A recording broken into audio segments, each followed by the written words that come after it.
From having a spooky man sneak up on you to becoming an 18-year-old monster overnight, these are real-life horror stories involving weird and unexplainable paranormal encounters. Having family and friends present for a birthday celebration may make it memorable and enjoyable, but at the same time, they could be the horror or dark side of it. Some birthday parties require drinks, while others require blood. Join us as we go through these disturbing true birthday horror stories. Story 1. The Creepy Man from the Park. When I was younger, my friend John would visit me on my birthday every year, from the time I was around 8 years old until I graduated from high school. Every year on his birthday, everything would be the same, but instead of him coming to my house, I would go to his.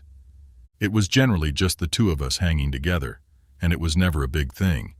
Usually we would just do whatever was enjoyable at the moment. I believe John turned roughly 12 years old during this one year. On his birthday, we went auto racing. I recall having a great time going racing again and again with John and several other individuals. We probably spent an hour racing before visiting an arcade area that was attached to the racetracks.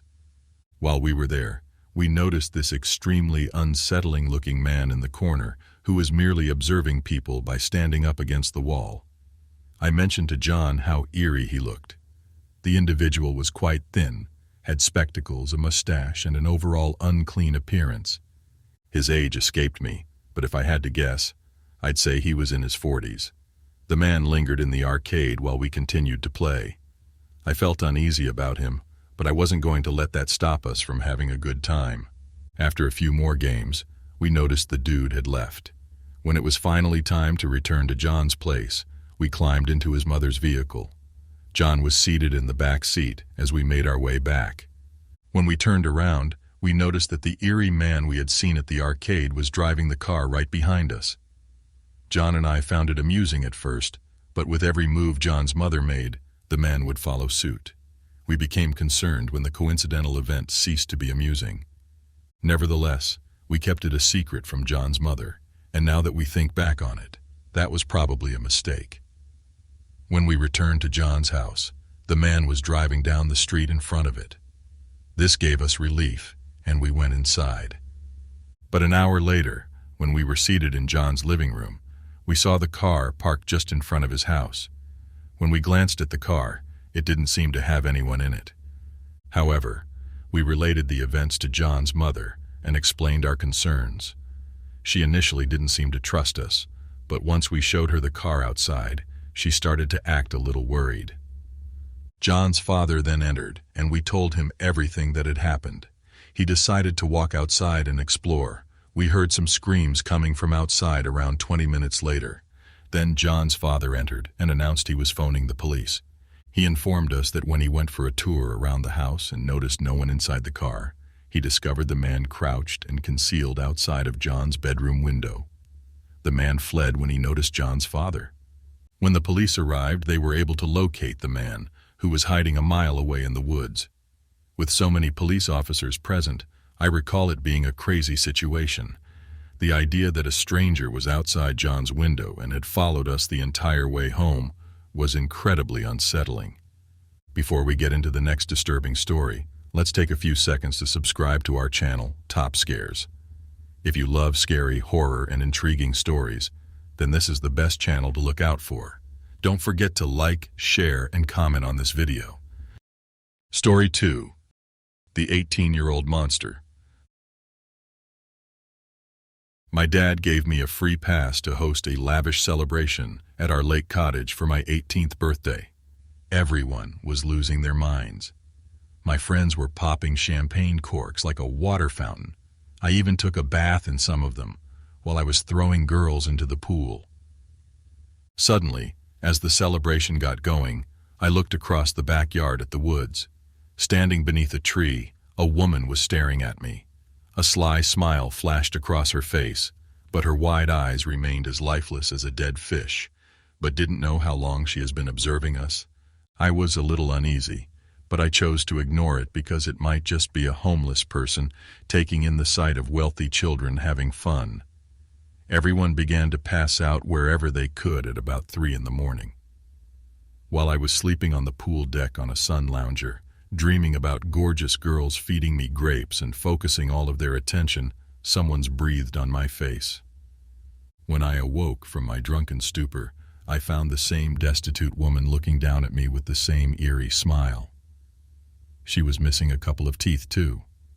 Startled, I let out a scream. "How did you enter this place?" I inquired. "Aaron, happy birthday," she stated. With a surprised gaze on my face, I heard chaos coming from the house at that point, so I raced inside to see something terrible. My friends were all drenched in thick, viscous blood. The steel tins suffocated my lungs, but what was surprising was that none of them suffered any harm. From where did the blood originate? However, the woman was gone when I hurried outside to see how she was doing and to ask her what the hell was going on. Laughing, she leaped over the fence like a little child and rushed into the woods. When my friend Noah emerged in terror, I took my jacket and torch and headed into the forest. When a swarm of bats passed over my head, I could feel the terror drying up in my throat. How far did she go?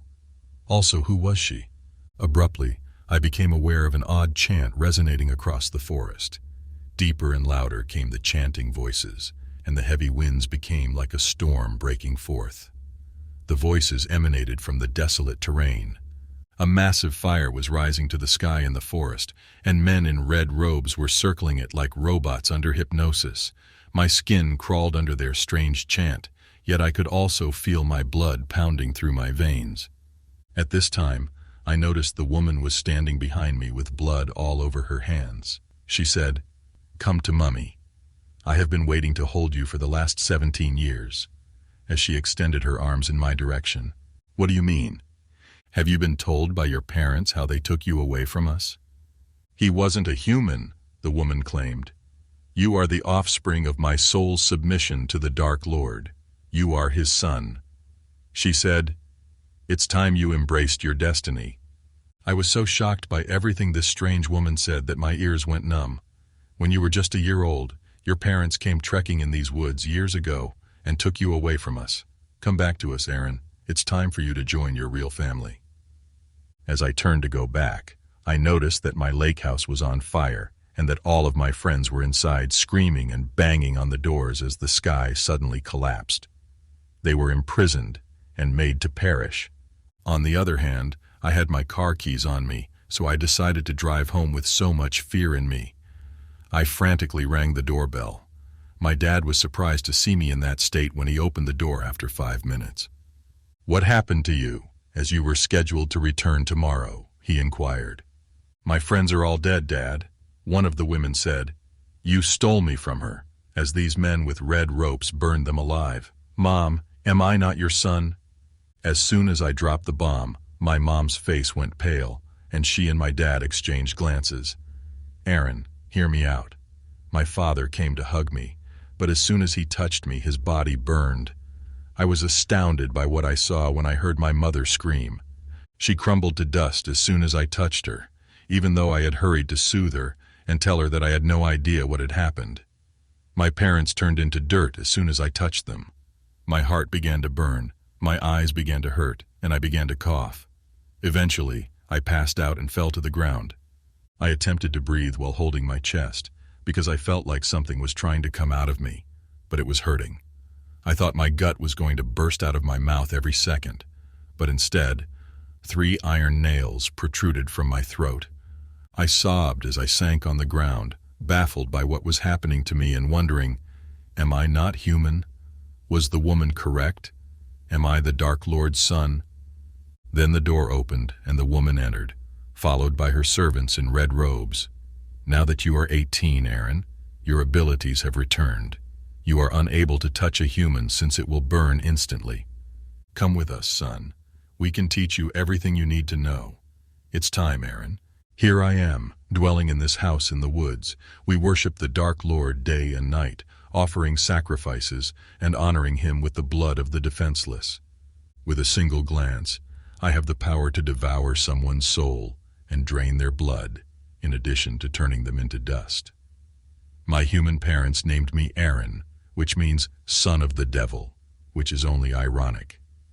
If I knew about this, Maybe I wouldn't have thrown a birthday party in the woods, or maybe they might still find me anywhere.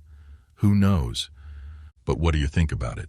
Let us know in the comment section below.